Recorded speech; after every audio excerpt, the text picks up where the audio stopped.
big data, big challenge for the market research industry. I think there are huge opportunities for us.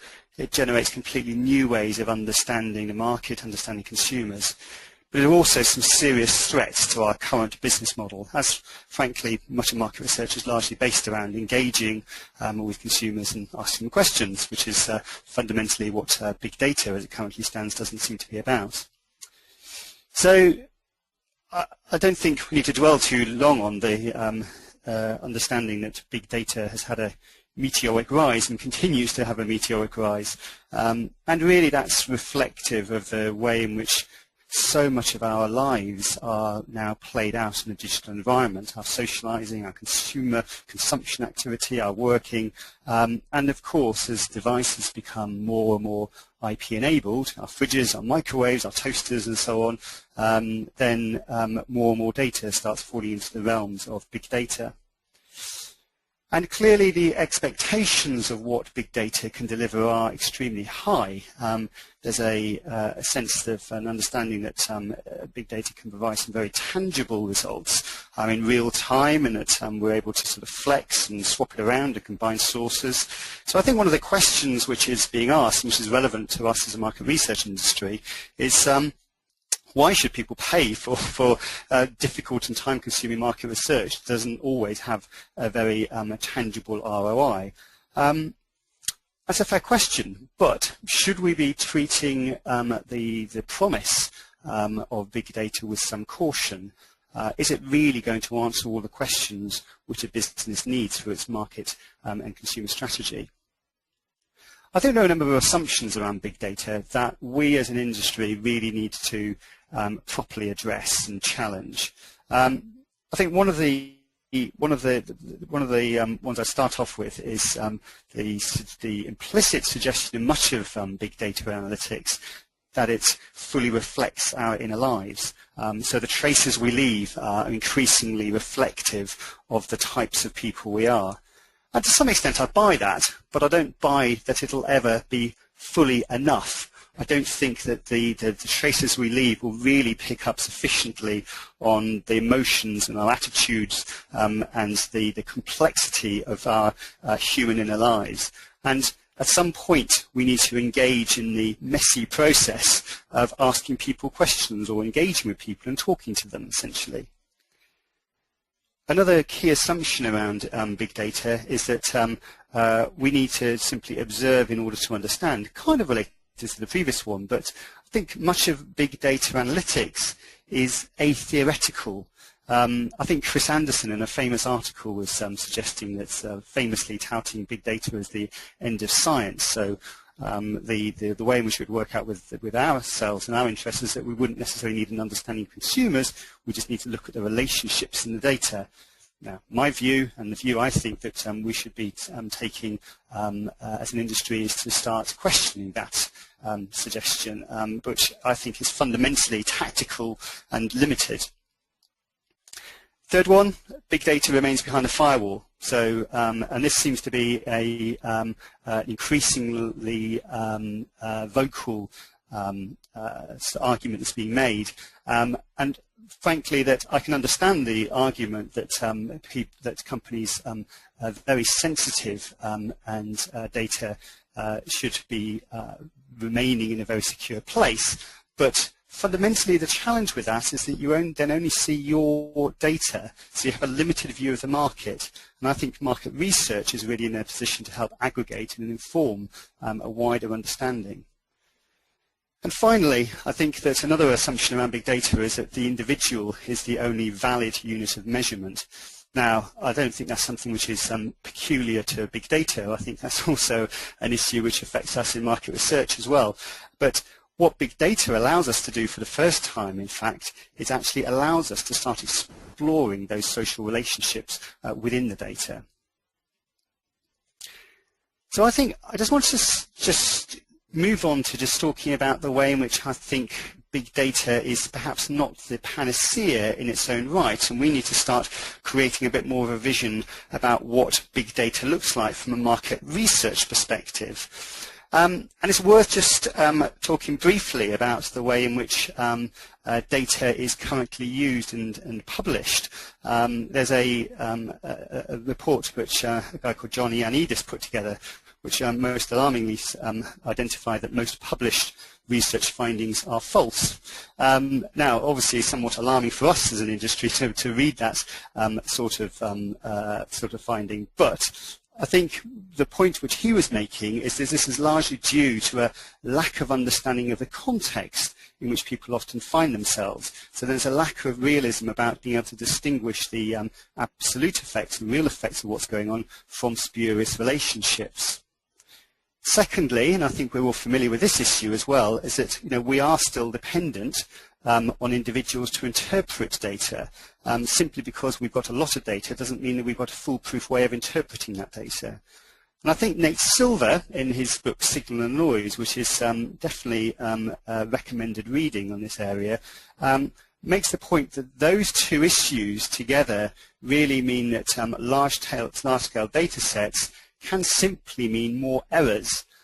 So it's not the easy solution which we necessarily might hope for, the purely technical solution which we might hope for to answer all of our business questions. And fundamentally, there is a sort of social science and consumer understanding which needs to come into it in order to provide context and in order to provide the appropriate interpretation.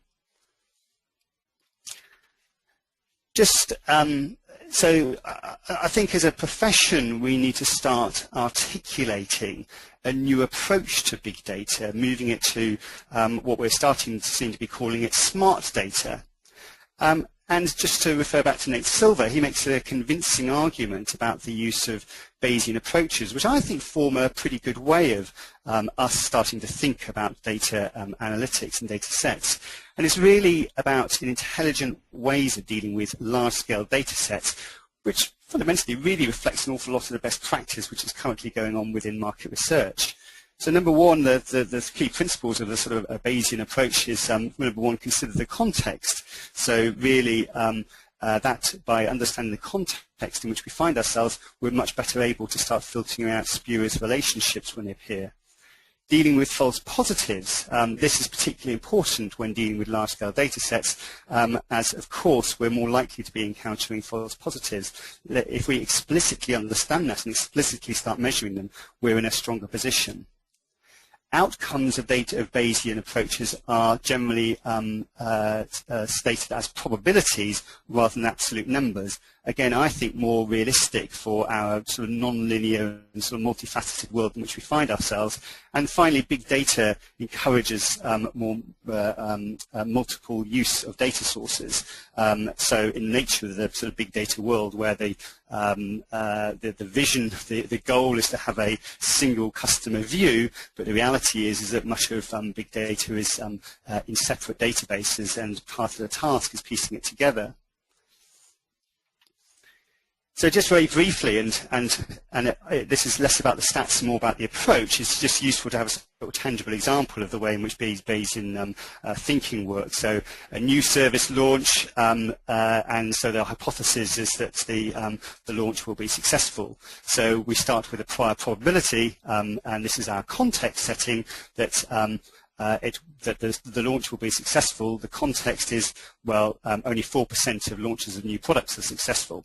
The hypothesis we're exploring, as I say, have we got new data? Well, the data to support that is that 50% of consumers consider that the service will be successful.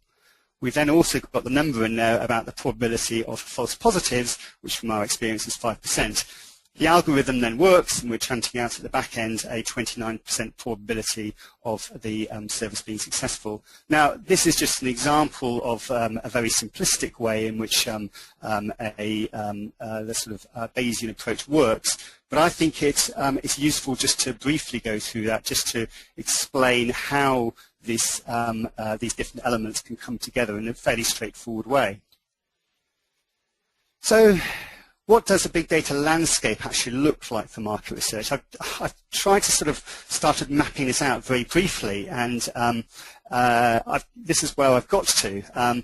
Essentially, it's got a number of different levels on the vertical level, starting off from individual analytics, and this is where most of big data is currently focused. And I think our work here, as for market researchers, is about joining up the dots, so trying to give an understanding of the total customer journey, looking at ways in which we can integrate survey data and observational big data to sort of better target, better optimize, better understand. The next level is around segment, and here I think big data analytics typically use behavioral data segmentation, whereas I think a smart data approach is about integrating attitudinal data to generate that kind of broader consumer insight in order to drive wider relevance and value. We go up a level, and we're at social. I think this is around sentiment analytics, which we're doing, obviously, as an industry, doing a fair amount of, but it's also identifying the networks that underpin our relationships. And there we might talk about influencer networks, we might talk about small world networks, and so on. And then finally, we've got the cultural level, where we're starting to see the introduction of digital humanities in the shape of things like visual analytics and Google's Ngram tool. I'm going to just briefly go through some case studies on each of those to help explain this. So first of all, at an individual level, here now I think we've done some work looking at purchase journeys. And here what we're able to do is to observe exactly what consumers do when they're online, so digital tracking of their experience. I think many agencies are able to do now. And that's obviously beneficial because it's quite hard for consumers to recall the detail of what they're doing.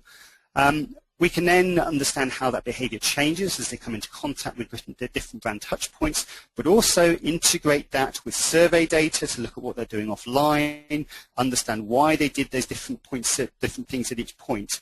So a bit of work which we did for Vodafone is where we recruited people who are planning to change their handset. They downloaded tracking software, and we complemented that with online surveys, and then we did a separate survey in order to scale up, in order to understand the total size of the market for those particular purchase journeys.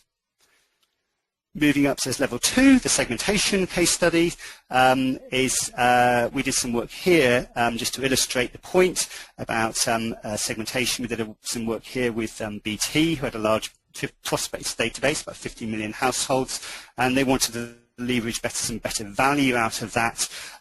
So we did a large-scale segmentation of that prospect database, created some meta variables to reduce the number of variables around it, and then created a 7-segmentation solution. We then overlaid that segmentation onto recent acquisitions to look at which segments and which products people are likely to be using to switch, and so then we created a kind of propensity measure around that. We then integrated that with tracking studies so that we can then start looking at the market level and understanding the movements in the market and how it was possible to achieve some competitive advantage. And as I say, it's that through a combination of analysing the big data we've got, integrating the survey data, creating a segmentation solution, applying it to some ongoing tracking work. I think the third area to cover off in terms of a case study and an example of the sorts of ways in which I think we as an industry can be moving to a sort of smart data approach is really, as I mentioned, looking at the relationships between individuals. And here, I think, the work that's been going on, and this is Mark Earls has been working in this area, doing a lot of work in this area as well, has been looking at large volumes of sales data to look at the patterns in this data, to look at the patterns in the data. And so then from that, we can start understanding the degree to which there are people making independent choices versus copying, so to the extent to which networks are important, copying is important, and also the degree to which there are categories in which are easy to choose between and hard to choose between. By looking at that sales data, looking at patterns in that sales data, mathematically modelling those patterns in the sales data, we can then start understanding where different categories are sitting and where there are influencer networks sitting in a category, where there are no networks in the category, where it's random copying, and so on. And finally, I think the other area of big data which I think we need to start thinking about, and is probably not necessarily in the repertoire of what we would necessarily consider to be part of our portfolio, is around the whole area of cultural analytics. And I think this is a sort of new and rapidly developing area. And there, I think, essentially what this is about is that publicly accessible data sets are becoming digitized, allowing much more access and analysis. Ngram is for those of you who haven't played with it, it's a great tool to play with and look to see the trends in certain words over time.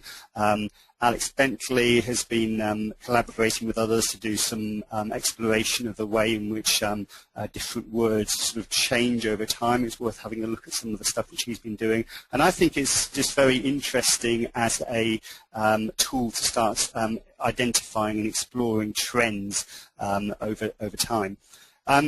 Obviously, another area that is starting to become useful is looking at analytics around images and developing large-scale databases of those. We've done some work on that on a relatively small scale of looking at people's living spaces. I probably wouldn't classify that as quite as scale of big data, but nevertheless, I think it's interesting how images and sort of cultural artifacts are starting to move into this category of big data. So there you have it. That's my take on the opportunities for us and starting to try to develop a little bit of an ontology, if you want a better term, around big data for the market research industry. I think there's some big opportunities, but we very much need to start making the case very strongly about the rationale for why market research has a very strong role to play within this. Thank you.